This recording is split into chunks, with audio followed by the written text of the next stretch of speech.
So today is Daled Nisan, and it's a big day in our family because today is my wife Bela Gittel Bas Golda's birthday. And so I'm wishing her a big happy birthday.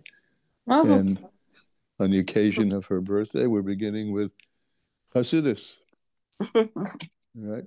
So first of all, let's acknowledge that the learning of Hasidus and the learning of Torah in general brings life, not only to those who are sick, but to those who, which is every one of us, who are yearning for a more intense, a more great, a more strong, fulfilled life.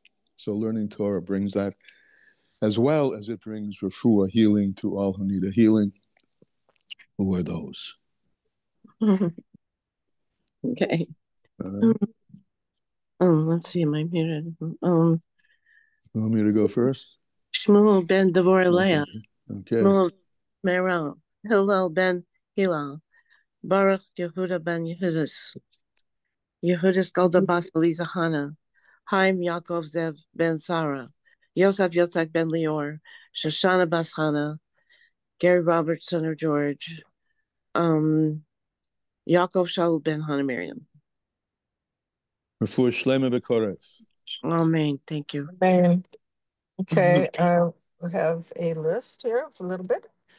Fushlema for Aaron ben Achinom, Chaya, Pinchas Raphael ben Sarah, Shaul Yisrael Eliyahu ben Ita, Sarlea bat Rezel, Moshe Chaim ben Devorah Gela, Sabrina Celestine, daughter of George Leah, Sarah bat Rezel, Yisrael Benyamin ben Leah Gittel, Yisrael ben Inbal Esther, Simcha bat Suzat, Issachar ben Mariasha, and Shmuel ben Meirav. Refuah Shlema B'Korev Mamash. Amen. Tuvia ben Avram, Toba Miriam Bas Chana Rachel, Yair ben Adela, Mordechai Yehuda ben Chana, Devorah Leah Bas Rusa Hubaliva, Rivka Mina Bas Chaya Esther. Refuah Shlema. Avram David ben Esther Rivka. Menachem Yehuda Nisan ben Rezel Tivia. Levi Yitzchak ben Elisheva. Rivka. Before Shalema. Refuah Shlema B'Korev. Shalom Dov Ber ben Rachel Bela. Refuah Shlema B'Korev Mamash. Okay, yes. Dalet Nisan. Let's see what Hayom today has in store for us. Okay, he speaks about the avoida of business people. I think this can apply to all of us because all of us have some business that we're running around about, whether it's a profit-making business or it's just the business of living. When you're alone, right, avoida with self. When you're actually involved in business, in a free moment in the store, free moment in the kitchen, free moment in whatever, he should study some Mishnayos or a chapter of Tanya. This is when you're alone. He should commit some Torah to memory. For example, Chumash, Mishnah, Tehillim, Tanya, so that he will be able to review these while in the marketplace, the street, or wherever. Now, when you're involved, avoid it with another. When discussing business, ordinary things, one should turn the conversation towards introducing a story with content, meaning Torah content, and seek some reason or opportunity to stimulate the other to study Torah or to do similar activities. Okay? Always looking for the opportunity to bring the Torah of life into ourselves and into everybody around us. So with that, of course, we have a mitzvah system to do such a thing. But there's a mitzvah with kavanah and a mitzvah without kavanah, and that's what we're in the middle of discussing on page 522 in this little book. And on page, in Lakuti Amorim, second line from the top on page 100, right? So the Alter Rebbe made this assertion, which is something to keep in mind, that mitzvahs without kavanah is like a body without a soul. That's what he told us yesterday. And he went into a parallel description of things that can hopefully help to bring this home, which is that if you look at the deed of a mitzvah compared to just the simple action or the simple reality of something that appears to be lifeless. In other words, it's there, but it doesn't have chayas in it. He uses the example of the earth. The earth seems to just be there. It's called doimim. It's called inanimate. Doimim also from Russian, silent. But in there, of course, is divinity, because nothing can exist without divinity, except there are layers and layers of what we call, or what he calls, what Hasidus calls, what Torah calls hester panim, concealment of the face, concealment of the panemius. And that concealment of the panemius goes through a process which the Torah calls tzimtzum, contraction after contraction, so that there is godly chayus in the dirt, but it's generally hidden. It's revealed when you see a plant growing from it. You know that it's coming from somewhere, but you don't have a sense and a touch and a feel for that which is within it. So that's like a mitzvah without kavanah. There's the body of the mitzvah, which is like just the body before it's infused with the animal soul, is inanimate, but there's an animating power within it. And there's a big difference in the quality of the mitzvah that's like the body without a soul, and the quality of the mitzvah that's enervated and activated and displays the godliness which is within it. So we can start.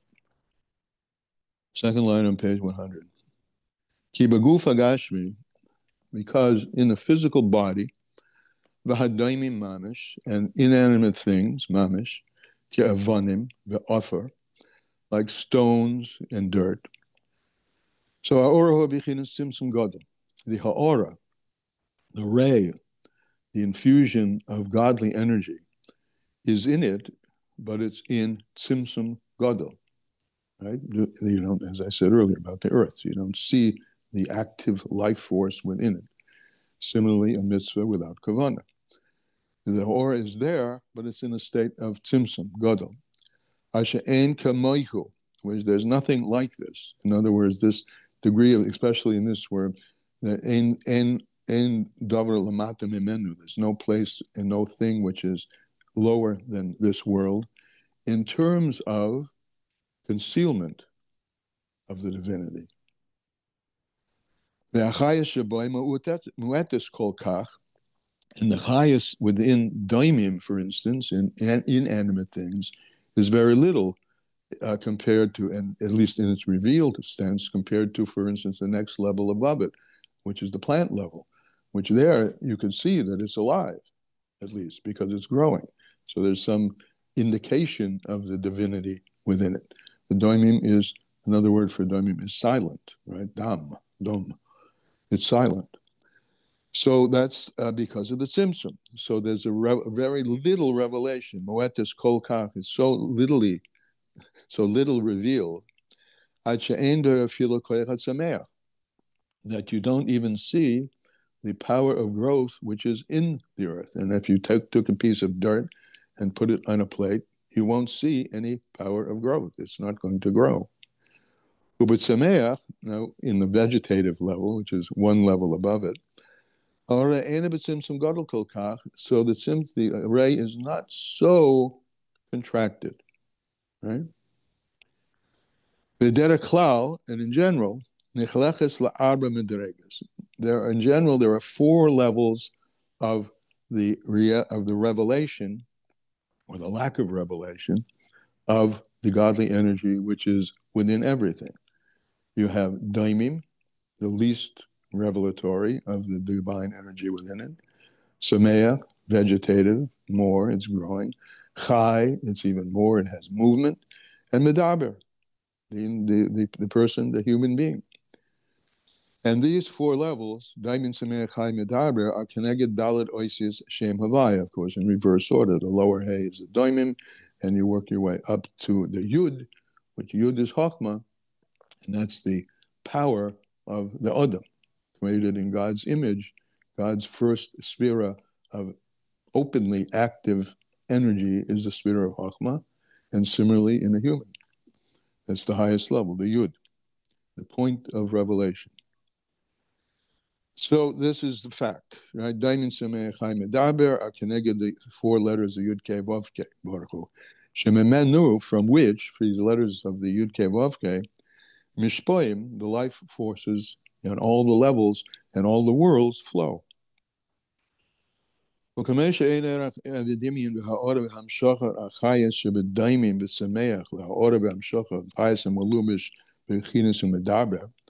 just like there's no comparison of the light, the radiation, and the drawing down of the life force in the plant life and in the vegetative life, you can't compare those two to the ha'ora, the light, and the drawing down of the highest, which is enclosed in a person. So af shebakula, even though shebakula er echad shava, even though both of them, all of them, really, the four levels, there is one light, right? It's the light of the Or Ein Sof, and in all of them there is concealment, Hester Panim, right? So here we have degrees of Hester Panim, degrees of concealment of the face, and degrees of openness of the face. So there's one light within them, which is equal. The Bechinas Hester Panim, they're all equally in a state of hiddenness, although the hiddenness is not the same in each one. They're all in a state of hiddenness. And this chayas is enclosed in one garment, bekulam. And what's the garment? If all four levels that exist on this physical planet from top to bottom, man, animal, vegetative, and earth, are all in the domain of klippus noiga. Remember, klippus noiga is the animating force of the physical, right? That's the animation, the nefesh achiyunis, the enlivening soul. So just as there are all kinds of different levels there, which are incomparable one to the other, in the physical plane, right, from speaking down to dirt, similarly, there's no comparison. There's no dimion, there's no corollary of shape or form between the light and the drawing down of the infinite light may be blessed, which is his inner will, Yisborach, bli hester panim, ulavush klal, without any garment at all.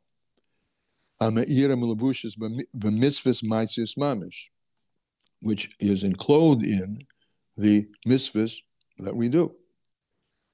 But it's enclosed there in a state of hiddenness.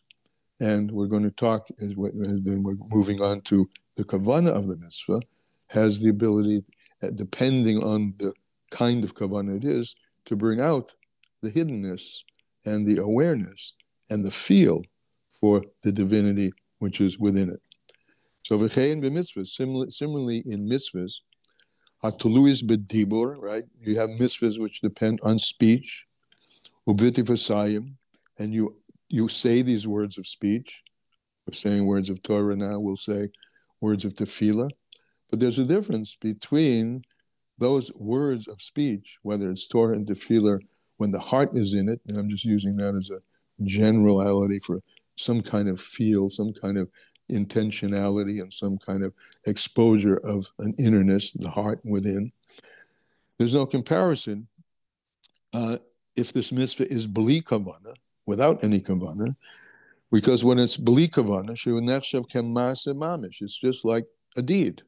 It's like just the physical is there, but it's not revealing the highest, which is within it. So there's no comparison. There's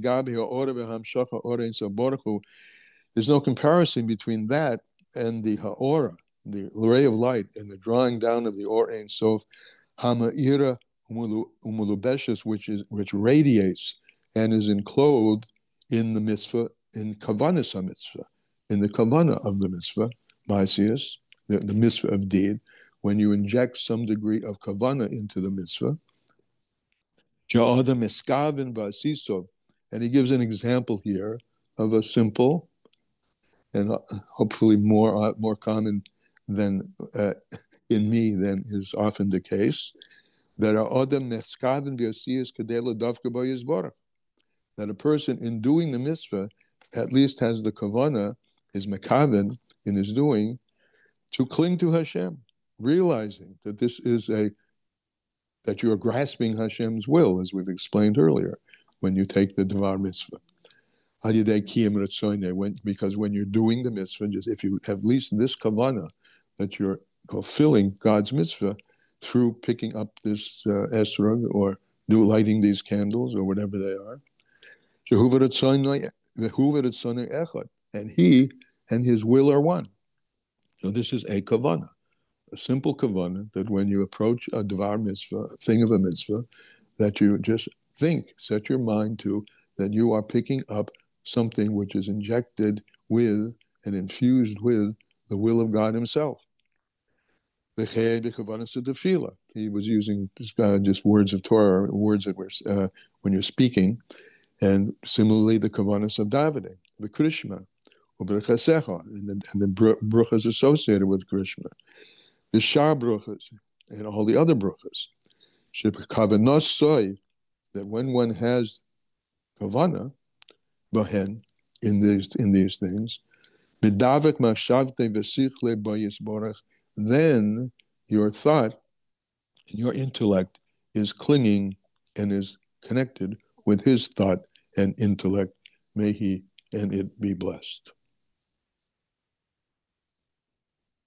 So that's on the road. This is I told you, it's a long back and forth of masa and masa with masa with and without kavana.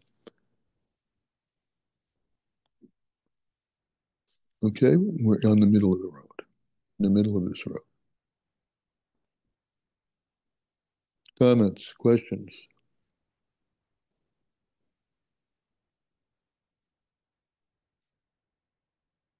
Rivka, I see the hand.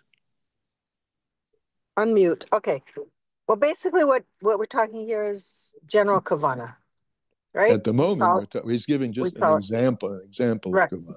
Yeah. No, this section is general kavana, just to know when you're doing things, you're not doing it because your neighbor did it or because your mother taught you or because of any other reason except this is what Hashem wants. Yeah, correct. Yes, that's what we said. That's a kavana. It's a general kavana, and it's a kavana. There are many other kavanas, but at least that kavana.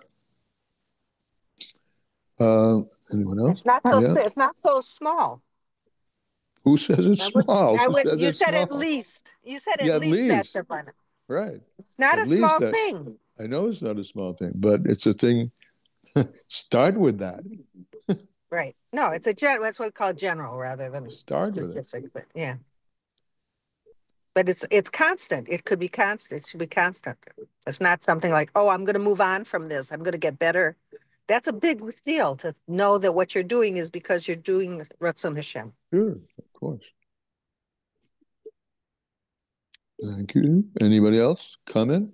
I just wanted to comment that that I didn't remember from last year or 5 years ago. I don't know how many times I learned this, that that the Shem Havaya corresponds to the Domem Tzomeach Chai Medaber.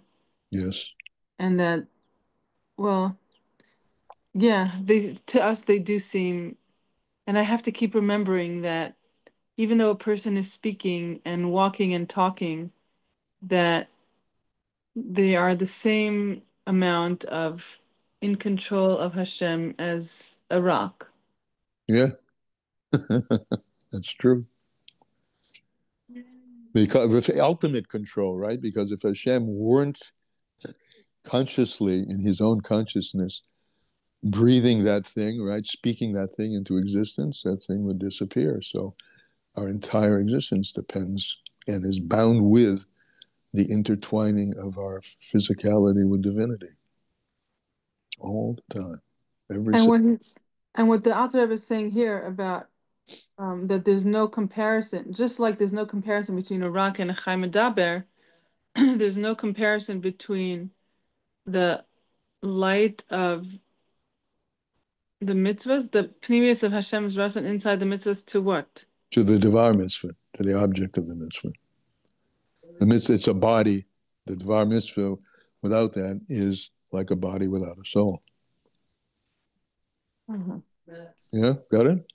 So it's like kavana to the actual mitzvah. Yeah, the body of the mitzvah is like doimim. It's just the thing. Ah. Right. But the kavana of the mitzvah gives it plant life and animal life and raises it up the chain and reveals more and more and more and more of what you just said, which is the reality that it couldn't even exist as a doimim, couldn't even exist as a silent thing without God being in it. So yes, as he said many times before, everything we have to understand. He said even a rock has its nefesh, right? And we said that explicitly, if not yesterday, maybe the day before. A rock has a soul, but there's no soulful revelation in the rock. But that's corresponding to mitzvahs below kavana. The mitzvahs kavana reveals the divinity within it, and the divinity within it gives a chayas to the mitzvah.